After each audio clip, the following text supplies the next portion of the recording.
Show. I'm your host, Eric Smith, and today I'm talking about The Invasion by Brett McBean. And this is from Sinister Grin Press. I always have trouble saying that quickly, I think. Sinister Grin Press. But anyway, that's who published The Invasion by Brett McBean. And what you've got here is a home invasion story. Our main character is Deborah Hillsborough, and she is a romance writer, pretty successful, and she's had a Christmas party at her home. And a lot of the guests leave, some of the guests stay, including her brother Paul and his boyfriend Adam, her agent Carl, her niece Taryn, and in the middle of the night, some strangers break in and start terrorizing Deborah and her family and agent. And the book takes place all over this single night of terror. And that's a very nutshell look at what the story is about. So, The Invasion. Home invasion movies, I don't know if they certainly came on. I don't know if they're gone yet. For a while there we had a surge in home invasion movies, and there are some that are obviously, I think, very good, some that don't quite work, which happens with anything when we get a glut of the same type of story or subgenre of horror. I don't know offhand that there are many books that cover home invasion. There may be, and I just don't know about them or haven't read them yet. But this is a very good home invasion story. Excuse me. First of all, reading the back cover copy, of course it says everybody's gotten together for a Christmas party, and then it talks about this sweltering summer night of terror. And of course, first I had to disconnect. That doesn't make any sense. And then, of course, I realized Brett McBean is an Australian author, and the story takes place in Australia. So, of course, Christmas would be during the summer. So don't let that throw you like it did me for that split second. Even though it does take place at Christmas, it is a hot, hot summer night at the Hillsborough residence. So there's some very cool things about this book. Right off the bat, right inside, there is a blueprint. I don't know if this is going to show up very well. Well enough, I suppose. A blueprint of the house, which is handy because every chapter heading, I'm not sure title would be the right word, but every chapter heading is a room of the house, the room where that chapter is taking place. So as people move from room to room, I like what he's done. Say we're following Taryn, because I believe it definitely happens with her.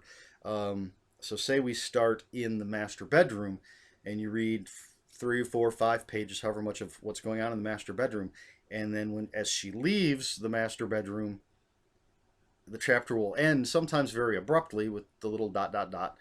and then boom, we're into the next chapter, which says main hallway or whatever. And then we continue following Taryn as she moves. I like that. I like the way that was done. And I like that we have the blueprint so you can keep track. Not that you need to keep track, but I do like to I like to look at the layout of the house. Say, okay, well, this is going on over here. I know that these people are over here, and I can see how this person has moved from here to here. I like that. I thought it was really cool.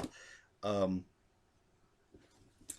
characters in this book, I've mentioned Deborah Hillsborough, the owner of the house, the romance author, Paul and Adam. Paul is Deborah's younger brother, obviously gay since his boyfriend is Adam. He's recently lost his job, so he's going through some things. Carl is Deborah's agent.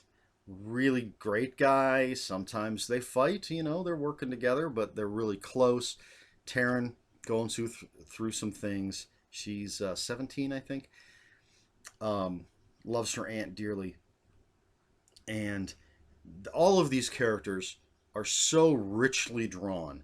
Um, Anyone who watches my videos or knows me knows how important character is, and this is an incredibly character-filled story. We get to know these people inside and out, and it doesn't slow down the story at all. It all flows very well, um, and they're very rich, deep characters, which for this type of story is very important because what happens to them is horrific. And as I said, what happens is these five strangers come in. I think it's five to start, and they take everybody captive, and they're talking about stuff that's going on. Our characters don't really know um, what this is. Is it a robbery? What's happening? But the invaders um, are talking about it as if it's more than just a robbery, and they're talking. There are hints that maybe this is going on in other places as well. Um, so there may be more to this than what Deborah and Paul and Taryn and everybody can see. Now the invaders all have basically code names like Mad Vixen, Black Metal Freak. I don't remember all the rest, and I didn't bother to write them all down. But basically, they all have names like that: Mad Vixen, Black Metal Freak.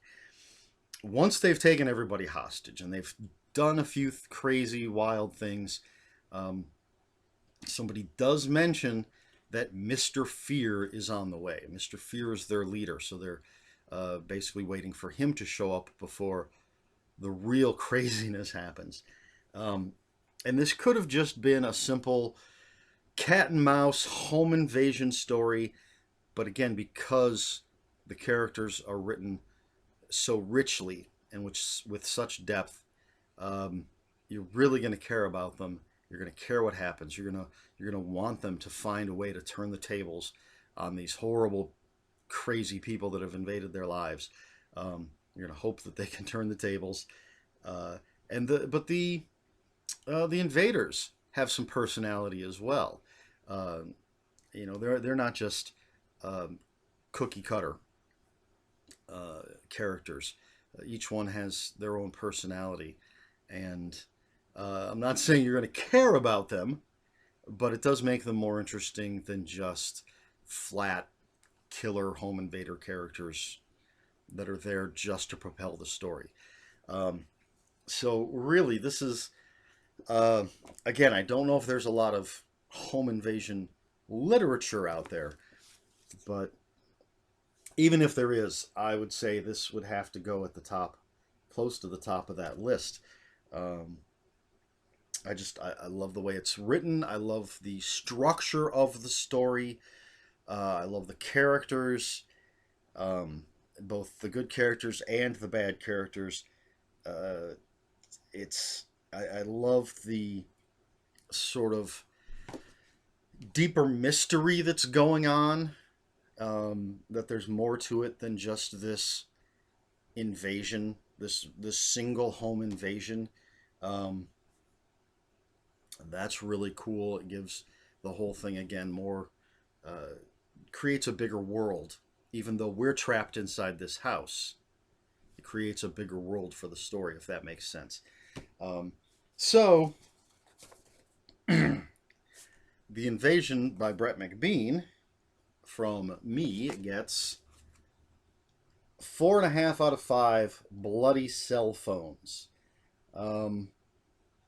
I suppose I could tell you why I chose bloody cell phones, but I really think you should just read the book and you can figure it out for yourself. So, 4.5 out of 5 bloody cell phones. This is a really great book.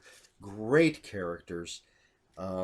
It's full of suspense, tension, violence. Um, it'll keep you turning the pages, and it starts pretty quickly. Despite one might think that since I've talked about how well developed the characters are and we get to know them inside and out, you might think, well, the action, for lack of a better term, doesn't start until later in the book because he's going to take all this time to tell us about the characters. But things start pretty quickly, which I like. It's a pretty good sized book, over 360 pages. But it flies quickly. Some chapters are longer than others. Again, because each chapter is covers whatever action is taking place in the particular room. When people are moving, if they're just moving through a room, obviously that chapter is going to be shorter than when they're in the room doing something, if you understand what I'm saying. So again, really cool. Love that structure. So I guess that's it. I don't want to give too much away. So I think I've covered everything that needed to be covered. 4.5 out of 5. Bloody cell phones. Very simple drawing. You can tell it's a cell phone because it has this button. It has that button there that cell phones have, and that's the screen and blah, blah, blah. Anyway, 4.5 out of 5 bloody cell phones for The Invasion by Brett McBean. It's from Sinister Grin Press. If you have any comments, questions, or corrections, please put them in the comments below. I will have a link or two, not sure how many, but I'll have at least one link for the book in the description below. So check that out. Pick up a copy. Comments, questions, corrections in the comments below. Comments are open for spoilers. Just post a spoiler warning. We try to be nice here at the Low Budget Review Show. So if you're going to spoil the book, spoiler warnings, please. Please like, share, and subscribe. So this has been the Low Budget Review Show. I have been Eric Smith, and until next time, read more books.